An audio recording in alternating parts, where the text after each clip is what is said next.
Last weekend, we bore witness to some of the most incredible Star Wars Squadrons gameplay in the form of the Calrissian Cup, where Splinter Squadron came home with the championship and secured their spot in the finals at the very end of the year in October. But the Calrissian Cup is not the only competitive league on the scene. We also have the Squadrons Championship League, or SCL, which just so happens to be co-founded by Scalpwakka, member of the Splinter Squadron. I got a chance to sit down with Scalpwakka, discuss a little bit about their recent win in the Calrissian Cup, and also discuss a lot about the Squadrons Championship League and how it's different from the Cal Cup. Quick note, I accidentally cut off the first minute or so of the recording, so you don't get an introduction, but here we are going right into a discussion about the level of flex play that was involved in the Cal Cup win. But I thought it was, just honestly, watching the Cal Cup, I was really impressed with the flex play on your part, and in particular, how even the capital ship damage was in terms of how much it was spread out on Splinter Squadron's team. Everybody had great capital ship damage, and there was even a couple games there where you had the most out of your team. So that was pretty impressive.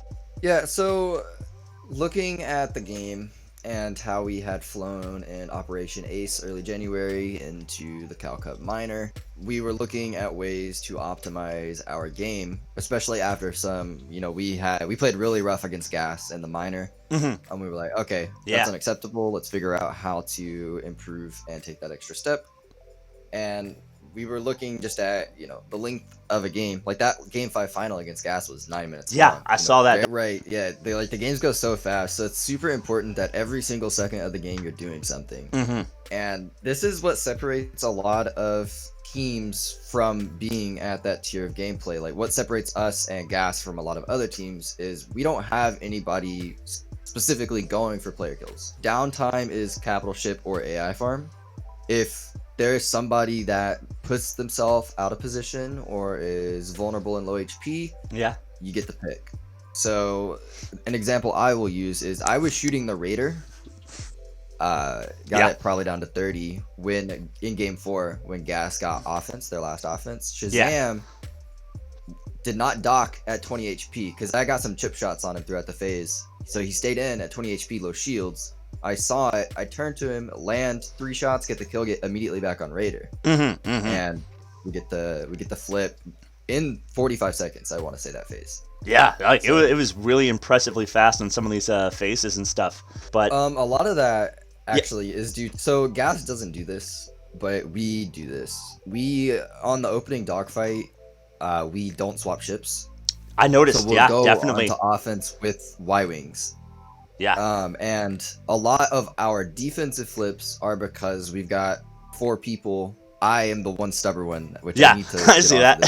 Learn AI farm. Jareen is he was running like a dogfighty objective X-Wing. So he was like getting me ion missiles for easy picks. Yeah.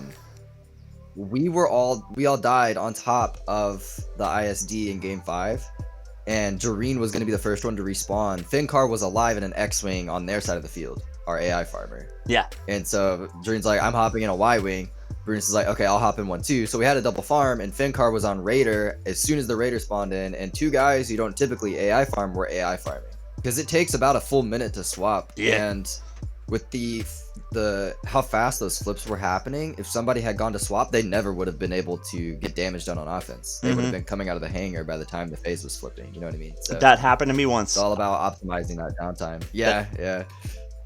Where I was out in a phase, I was like, should I be in this ship? And I didn't get a clear answer, and then I wasted a whole phase, which wasn't that long. It was like a minute long, but wasted a whole phase of not actually doing anything because I wasn't in a proper loadout.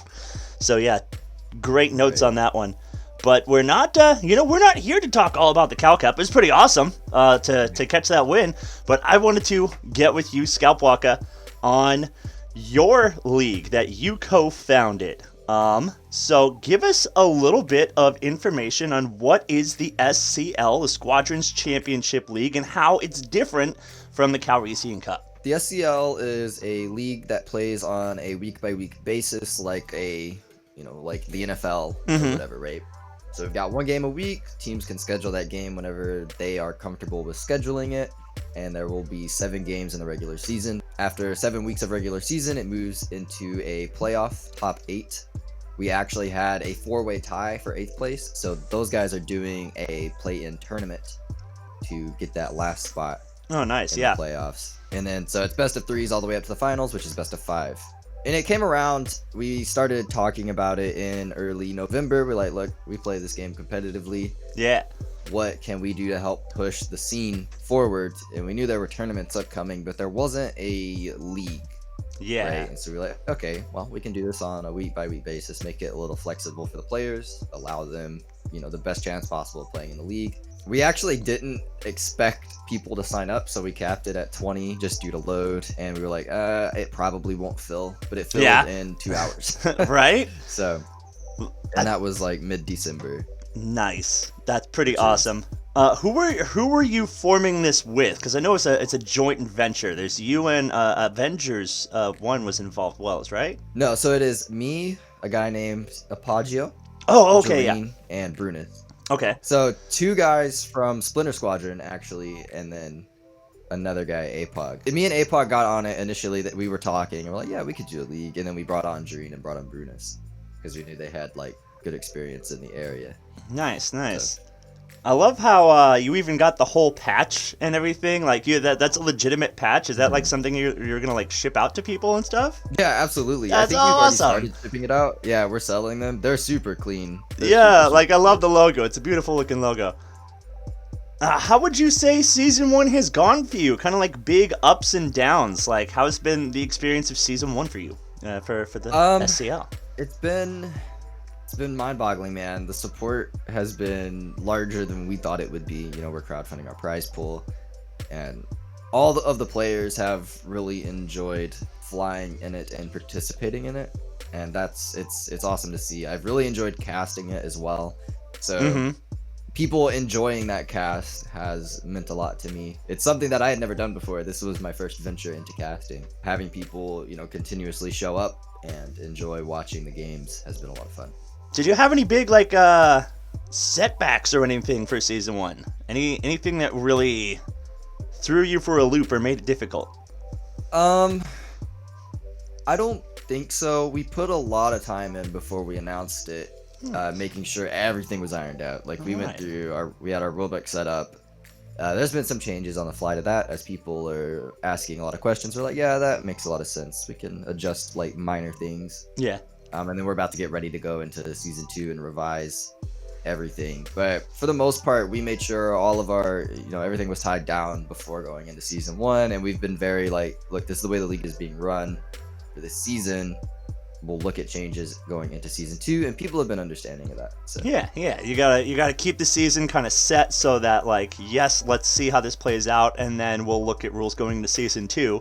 So going into season 2, what kind of changes might you have planned? Are you going to be expanding the potential roster of teams, kind of implementing some more of these rule changes you're talking about? What's the plans for season 2? So my personal biggest worry is burnout from players and competitors, because there's a monthly Cal Cup now. There's Operation Ace 3, which was just announced. There's a lot of competitive stuff going around, so potential ways to help fulfill that competitive itch pretty consistently while avoiding burnout. We have a mercenary system in the league, which is going to be looked at, be changed. I don't exactly know specifics yet. Maybe if demand is high enough, we'll look at expanding the league, but we're also talking about potential downsizing because of that competitive burnout. Maybe a 2-week system. We don't really know just yet, so lots of talks coming up here within the next week or so about all that.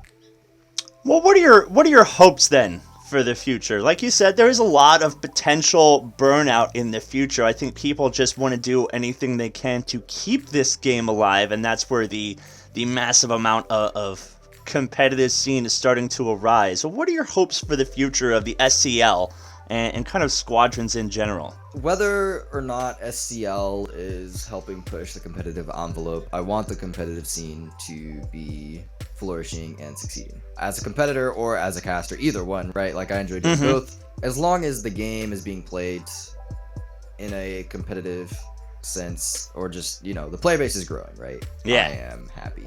What do you think about those new players and trying to get them to hang on to this game? Because it is such a high skill game. Like, I'm not bad at this game, but I still find it very difficult to step up to the plate of teams like yourself. Like, I've played against Splinter Squadron several times, and it always goes horribly.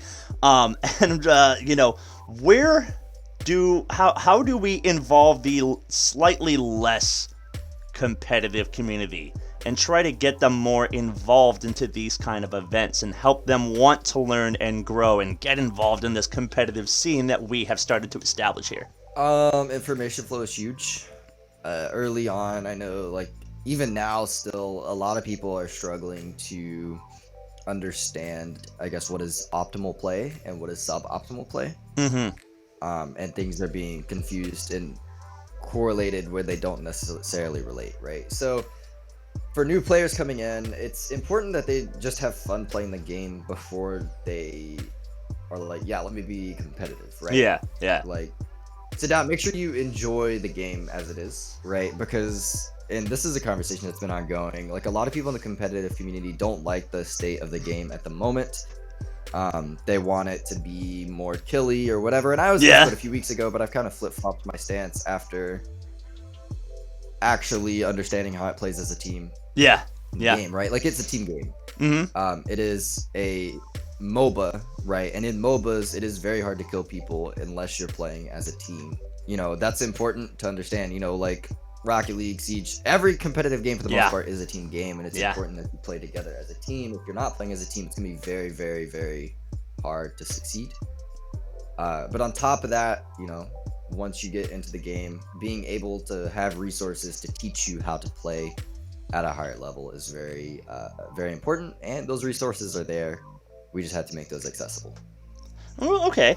How about this? Is there anything that I haven't asked you about the Squadrons Championships League that you'd like people to know about your awesome competitive scene here? Oh man, let me dig into the brain here.